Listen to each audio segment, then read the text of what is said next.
खिलाफत आंदोलन की अपीजमेंट शुरू कहाँ से हुआ था? खिलाफत मूवमेंट, हाँ जी, खिलाफत मूवमेंट, अपीजमेंट शुरू कहाँ से हुआ था? पहली गलती काउंट की जाती है महात्मा गांधी जी के द्वारा। जी।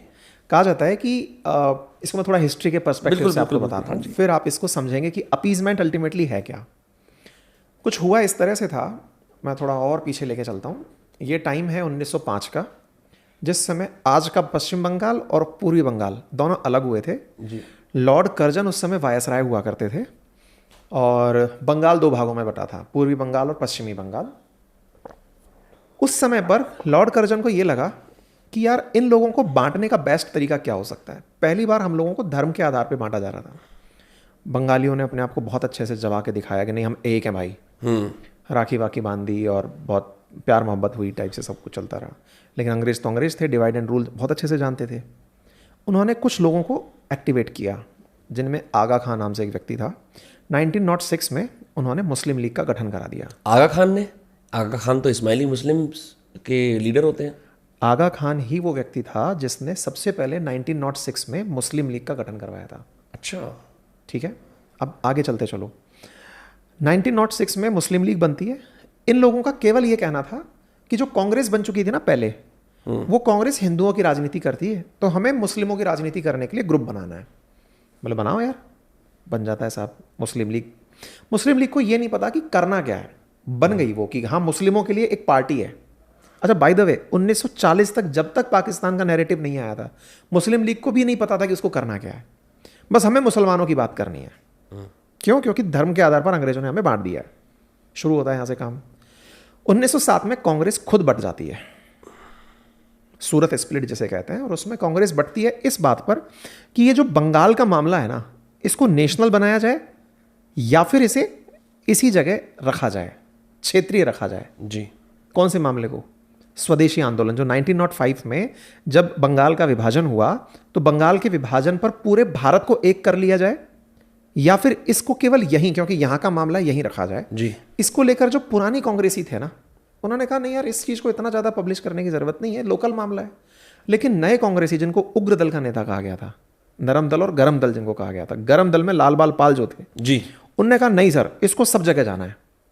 इस पर कांग्रेस में मत विभाजन होता है। 1907 में कांग्रेस बट जाती है, बढ़ गई, दो कांग्रेस बन गई। तो एक तरह से अंग्रेजों को बड़ा फायदा हुआ। तरह धर्म के आधार पर हम बांट दिए और पॉलिसी के आधार पर कांग्रेस तोड़ दी, अंग्रेज फायदे में आ गए।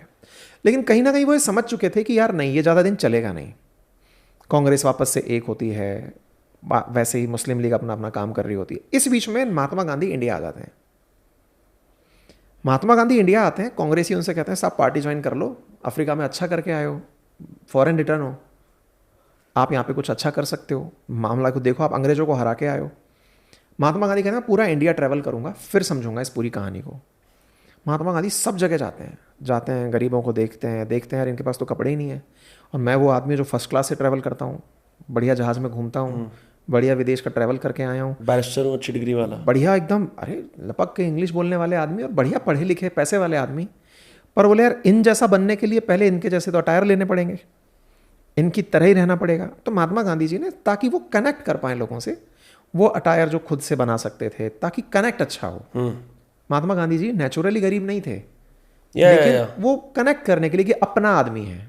आज भी नेता जितने लोग हैं वो खादी बेचारे पहन इसलिए रहे कि महात्मा गांधी जी ने कहा था कि इससे कनेक्ट होता है जी, कि पब्लिक समझती है कि अपना जैसा है। खादी का कोई लॉजिक ये नहीं है कि खादी ही नेता की ड्रेस कोड है, लिखा हुआ नहीं है कहीं भी। पर वो कि खादी एक्सेसिबल टू ऑल है जी।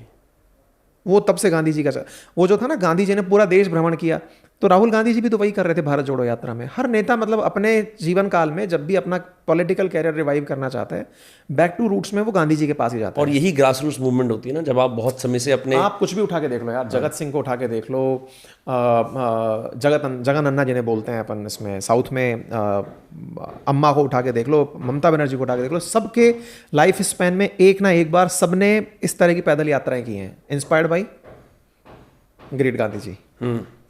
अब यहीं पे खेल होता है। खेल क्या होता है? इस बीच में 1914 में फर्स्ट वर्ल्ड वॉर चल रहा होता है।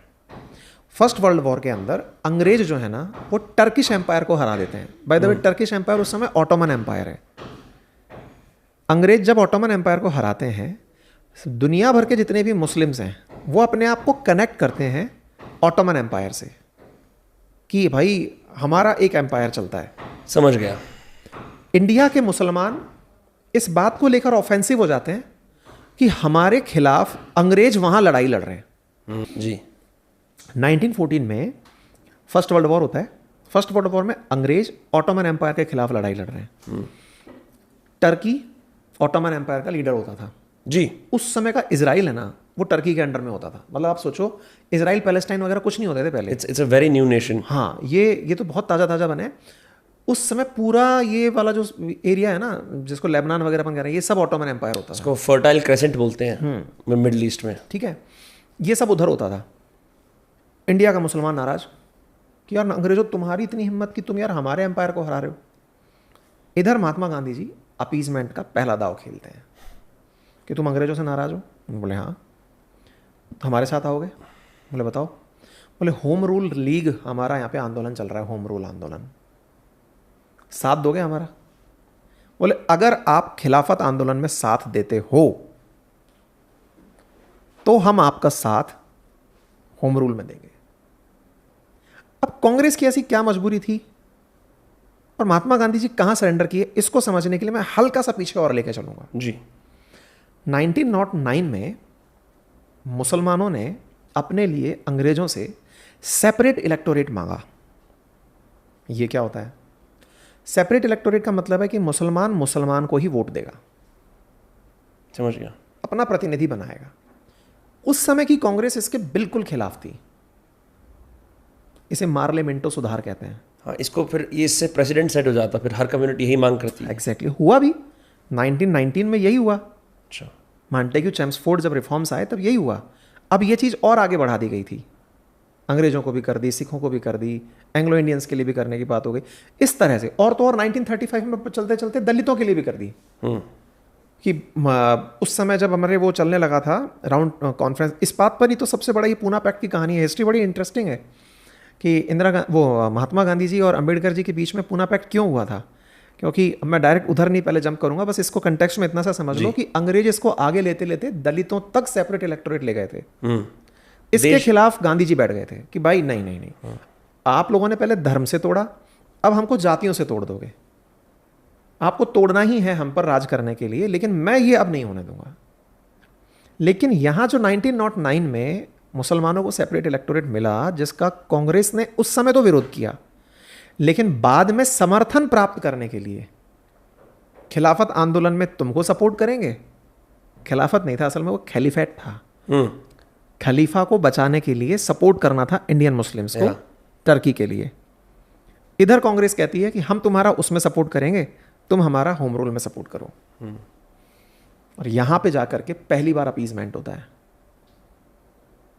तो जो हम आज देखते हैं वो उस अपीसमेंट की ही विचारधारा है कि राजनीतिक लाभ के लिए आपने अपने उन स्वार्थों को बढ़ावा देने के लिए कि मेरा पॉलिटिकल गेन बड़ा हो जाएगा, मेरे पास वोट बैंक बड़ा हो जाएगा, इनकी कुछ कमियां भी हैं तो चलो स्वीकार कर लेते हैं। That is known as appeasement, Hindi में बोलते हैं तुष्टीकरण। तुष्टीकरण, ऑफ कोर्स।